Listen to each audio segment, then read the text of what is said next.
The administrative profession holds both routine and unexpected demands throughout each day. Due to each role being unique, much like your thumbprint, there's no manual that makes it black and white or a no brainer. However, having transitioned from the profession myself turned specialized headhunter, I've been blessed with over 2,500 one on one connections with admins living this profession each day. They've shared with me remedies, ideas, and hilarious moments which could help others transition from, and I air quote, the word island, in which we feel and see ourselves living, to a place of community. Each PS episode, of which I'll let you know, PS stands for permission slip, not postscript. These episodes will deliver thought provoking moments to help you navigate your admin world. Let's get to today's topic. Hi, everybody. Welcome to a PS episode. And this one is called Next Level. And I've got to give some credit to motherhood and to having some fun boys in my life. And there's going to be a really fun story that I think is funny, that the boys actually laugh about, that is really teeing me up to bring life to my professional setting and then into the ears and minds of you guys. So I have this little rule. If you follow me on Instagram, you're familiar where in my house I'm describing. I've got a beautiful, big, comfortable brown leather chair right next to my fireplace. It's also got a side table with the lamp. And I have a rule that when we're kind of done at the end of our day and dinner, and if I happen to plant myself there, that they have to give me a kiss before they head upstairs. And my youngest went ahead and gave me a kiss. And then went to my feet, which were covered by a blanket that were up on an ottoman to tuck my feet in so that they were extra cozy. And my oldest, who's watching this unfold, is shaking his head going, oh my gosh. He's like, that's next level. Like, how am I going to compete with that? And I said, well, it's true. What can you come up with? And he essentially just repeated what his younger brother did to be able to, air quotes, be excused to head upstairs because we're kind of wrapping out our day. So it got me thinking after that incident, just the kiss is great, but tucking in my feet was totally next level. And one of the things that's simple and easy about, the kiss is essentially to pay the toll to head upstairs to kind of close out our day is it's easy, it's one task, and it's on a natural habit to complete. And that's very applicable to the administrative profession and how we can easily slide into a conveyor belt fashion in our work style, meaning we've got these emails coming at us and the focus is let's get it on the calendar. And I know sometimes that scheduling certain appointments are a no-brainer, but others require the pause. And so I have with me today a few what I believe are unconventional ways, and it's actually also stemming from a great call I had yesterday with an exceptional admin who's in a role, and her executive were like, can you get on the phone with Hilani and brainstorm about how we can essentially add life and energy back into my calendar because I'm starting to get overwhelmed, be it the executive. And she's exceptional. Of course, she's great. And she's like, the springboard of being able to talk to you and sort of role play is really awesome. So I'm always honored when I'm able to circle back with individuals that I've interacted with and placed in roles. So next level. And then the conveyor belt. And I've talked to Leah about this a few times where she's like, oh my gosh, I was just so committed on the task and didn't even stop and pause to think. And a lot of it stems from the calendar. And we always get into that flow. So it's not a bad thing when we're being conveyor belt. And I always use the analogy, the black and white visual of Lucy at the chocolate conveyor belt, and they're just coming out and coming out. And then all of a sudden she has no place to put it. So she winds up eating them. And I thought, why don't we stop the conveyor belt? So that's the first point here, the pause. The importance of the pause. And we get in a rhythm where we're moving very quickly. We just want to check stuff off on our list. 15 seconds is absolutely acceptable. And then, tangent, but this is really important. A minute goes by super fast, but ask someone who's doing a 1 minute plank and it takes forever. I saw that on a meme on Instagram a couple weeks ago, and I was like, oh my gosh, isn't that the truth? So a minute can feel long when you're doing a plank, or a minute can feel fast. So 15 seconds, 30 seconds, however you want to approach adding this habit is super great. When we're thinking of next level, we want to assess what's coming at us, right? The conveyor belt. We want to ask the why is it coming at me? And then we want to ask, do I need more? Which is, for me, context saves lives. That what is the more? And here's an example, right? We're putting things on the calendar, and I've seen a lot of executives' calendars. I ask to see them when I'm working with them to find them their partner. And it's really boring, and it's all one color, and there's lack of structure. I also have people that send me calendar invites, and I believe Leah and I covered this in her episode that was a few episodes ago, where they send an invite and it says call with Hilani Ellis, and it lands on my calendar. And I'm like, oh, I'm having a call with myself shortly. So it's important to think about the why, the context, and then assessing what's going on. Color coding is key. I know a lot of you probably already do that. So you're like, yeah, okay, I do that. What else does she have? Bear with me.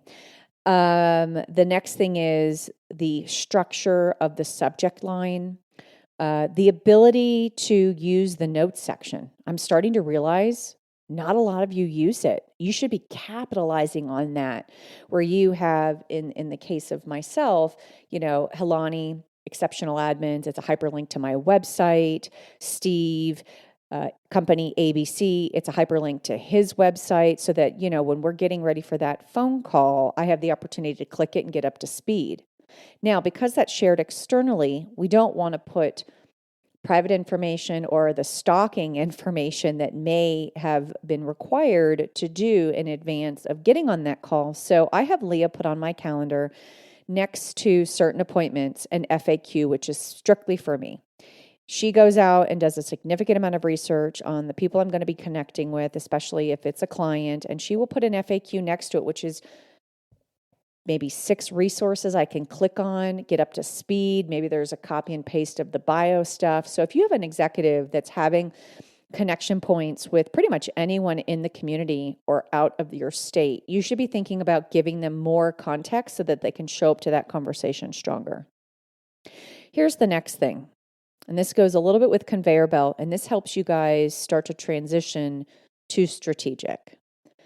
The call I had yesterday, that was the executive that's just becoming overwhelmed. There's so much going on, which is a blessing and unfortunately a curse.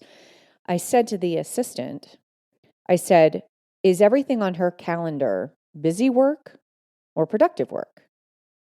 And she paused and she's like, I've never thought about the appointments as being one or the other.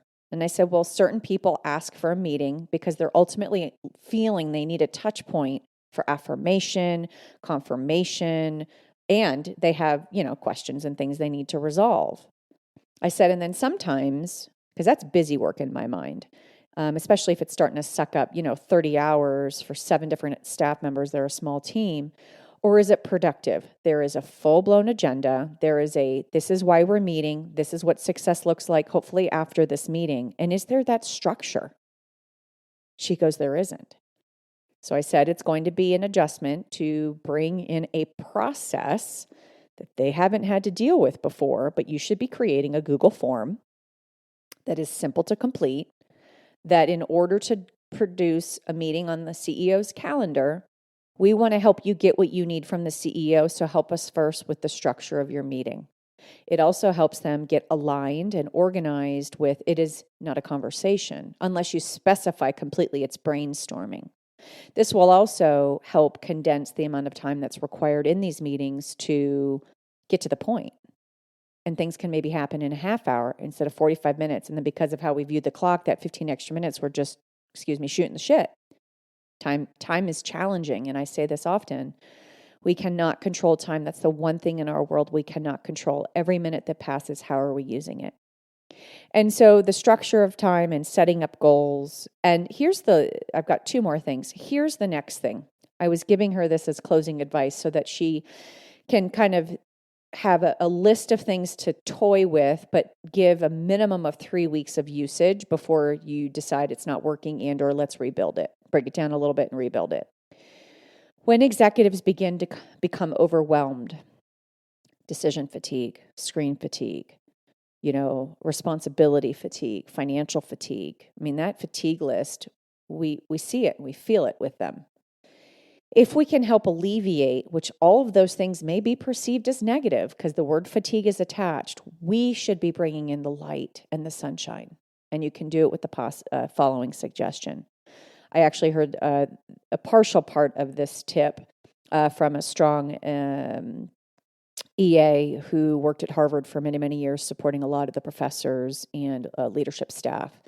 She would sit with her executive at the top of the week and say, based on everything we've got going on, if we accomplish X amount of things here on my list, we will have had a successful week. She was tracking that. She was following through and watching those things because her executive or the professor said yes, and or I don't want to do that for this week as my goal. I want to do this instead. So you're keeping them accountable because you've declared what are the things we need to be focusing on this week. And it may not be completing it, but it may be getting a project or an activity to its next stage. And that's helpful. So that Thursday night, you can send a follow-up email, strike through the things that did get completed or provide an update. Or if you're using Slack, or if you're using Trello or Asana or even a CRM, you should be able to provide them with this. These were our goals that we agreed on. These 3 are already done. And then they enter into Friday with an energy that's different than feeling exhausted because they do believe, where's my time going? How much is getting done? And then the last thing, and this is so powerful. And I'm leaving here when we talk about next level as the subject for this PS episode. I heard this from a really good executive. He's an entrepreneur and he owns 3 companies.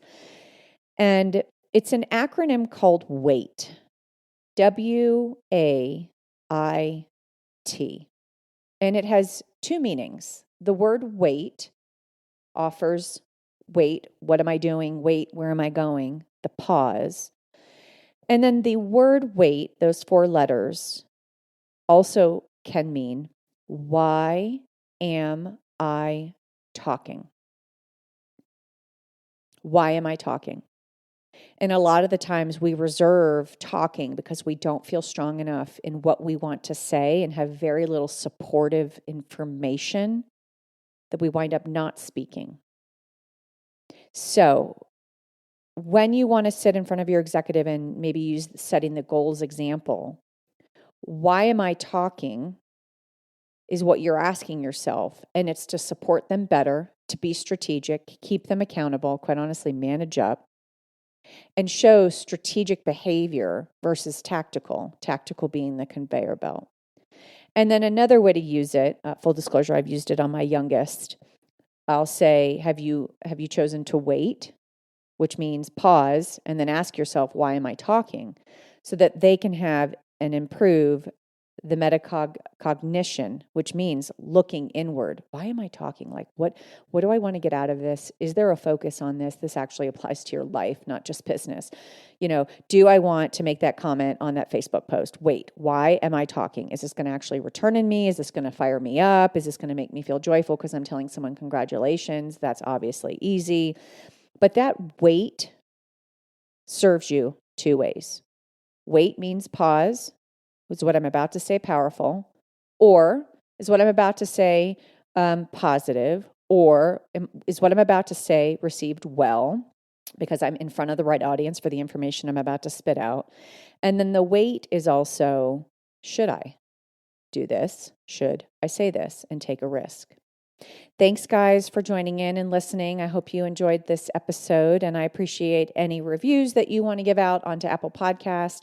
And thanks also for following on Instagram under Exceptional Admins and LinkedIn under Exceptional Admins. Have a great day. Thanks for sharing a little bit of your time with me and allowing me the opportunity to inspire you. My intention with the PS episodes are for you to rediscover why you're in this profession and continue to love it. Have a great day.